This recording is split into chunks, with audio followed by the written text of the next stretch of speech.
राजस्थान की राजनीति में जिस तरह से उथल पुथल चल रही है, उसे देखकर यही लगता है कि फिलहाल जमीन पर पांव रखने में कोई समझदारी नहीं है। तभी तो आजकल पायलट साहब अपने साथियों को सुरक्षित विमान में बैठाकर इस अशांत जमीन से दूर आसमान में लेकर उड़ रहे हैं। चौंकिए मत, इस बात में पूरी सच्चाई नहीं है, पर ऐसा भी नहीं है कि यह बात एकदम बेबुनियाद है।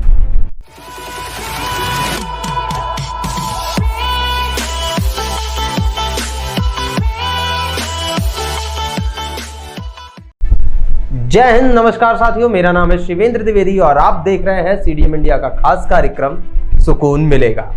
कांग्रेस से खफा चल रहे उनके युवा नेता और राजस्थान के पूर्व उप मुख्यमंत्री सचिन पायलट और उनके साथी विधायक हरियाणा के मनेसर में एक होटल में कई दिनों से रह रहे हैं। इस तरह पायलट अपने विधायकों के साथ कांग्रेस से अलग होकर एरोप्लेन मोड में अपनी आगे की रणनीति को अंजाम दे रहे हैं। इसी वजह से पूरा कांग्रेसी खेमा ये नहीं समझ पा रहा है कि आखिर पायलट करना क्या चाह रहे हैं, पर कांग्रेसी अब भी पायलट को मनाने की अंतिम कोशिश कर रहे हैं और इशारों में उनसे फिर से घर वापसी का आग्रह भी कर रहे हैं। पर पायलट साहब है कि टस से मस नहीं हो रहे हैं। उन्होंने अपनी इच्छा जाहिर कर दी है कि वह अब अपने शर्तों पर ही आगे के निर्णय लेंगे। पायलट ऐसा करे भी क्यों ना, इसके लिए उनके पास वाजिब कारण भी है और अपार संभावनाएं भी कि एक अलग दिशा में अपनी एक अलग पहचान बनाई जाए। पर पायलट हमें और कांग्रेस को अभी फिलहाल कयास लगाने के लिए ही छोड़ना चाहते हैं। 16 जुलाई दिन गुरुवार को सचिन पायलट और कांग्रेस के अन्य 18 बागी विधायकों ने राजस्थान हाईकोर्ट में कांग्रेस की उस अपील को चुनौती दी है जिसमें उन सभी बागी विधायकों के निर्वाचन की मान्यता निरस्त करने की अपील कांग्रेस द्वारा दायर की गई थी। इस अपील को चुनौती देने में बीजेपी के जाने माने वकील मुकुल रोहतगी और हरीश साल्वे ने पायलट की ओर से अपना पक्ष रखा है, जबकि कांग्रेस ने अपने पक्ष में अपने प्रमुख नेता और लीगल एक्सपर्ट अभिषेक मनु सिंघवी को अपने पक्ष में कोर्ट में उतारा है।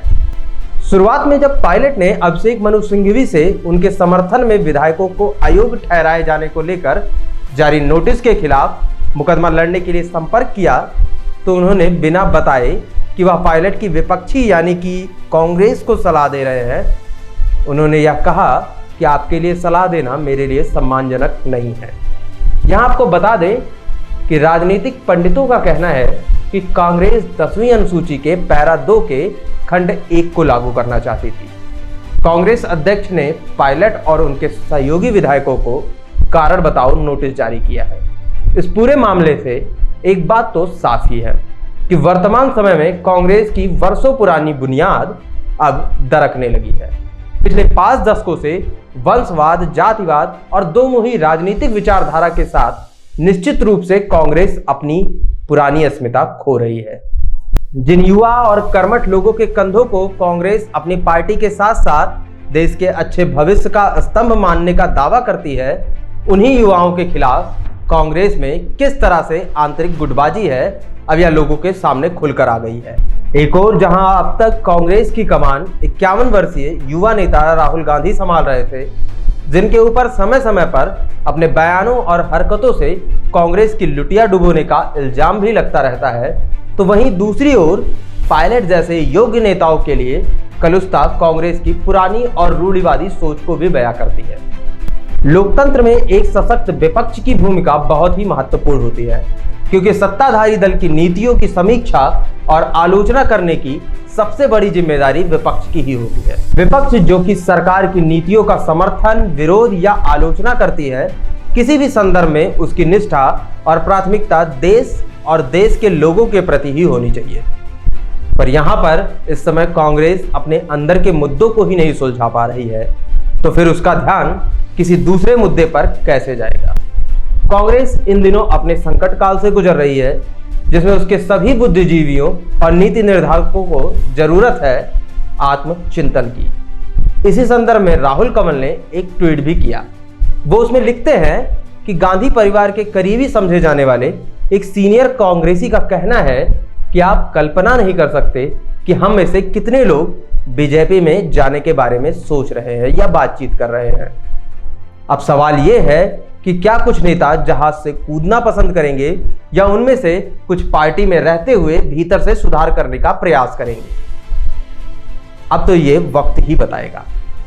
पर यहां एक सवाल और है कि क्या अब यह वह समय नहीं है जब देश के सबसे बड़े और पुराने ऐतिहासिक दल को अपनी जर्जर हो चुकी राजनीति की वंशवादी और जूनियर सीनियर वाली विचारधारा को छोड़कर योग्यता और कुशलता की नीति को अपना लेना चाहिए? क्योंकि पूरे देश में यह एक अकेली ही ऐसी पार्टी है जिसकी इतनी पुरानी ऐतिहासिक विरासत है। अब समय है रूपांतरण का, पुरानी रूढ़िवादी बुनियाद को तोड़कर एक नई इमारत के निर्माण का, जिसमें केवल देश और देशवासियों के हित और सुशासन के लिए ही जगह हो। इसी के साथ अब मैं आपसे विदा लेता हूं। फिर मिलेंगे इसी तरह के किसी पॉलिटिकल, क्रिटिकल, टिपिकल देसी विदेशी मुद्दों के साथ जो आपके दिल और दिमाग को सुकून देगा। देखते रहिए सीडीएम इंडिया की यह नई पेशकश सुकून मिलेगा। और हाँ, अगर आपने हमारे चैनल को अभी तक सब्सक्राइब नहीं किया है तो जरूर सब्सक्राइब कर लीजिए। बेल आइकन को भी प्रेस कर दीजिएगा जिससे कि आने वाली वीडियोस की नोटिफिकेशन आप सभी को मिल सके। वीडियो को शेयर भी कीजिएगा, कमेंट भी कीजिएगा और ये सब फ्री है। अपना ख्याल रखिएगा, तनाव से दूर रहिएगा, अच्छा सोचिएगा, अच्छा करिएगा। जय हिंद, वंदे मातरम।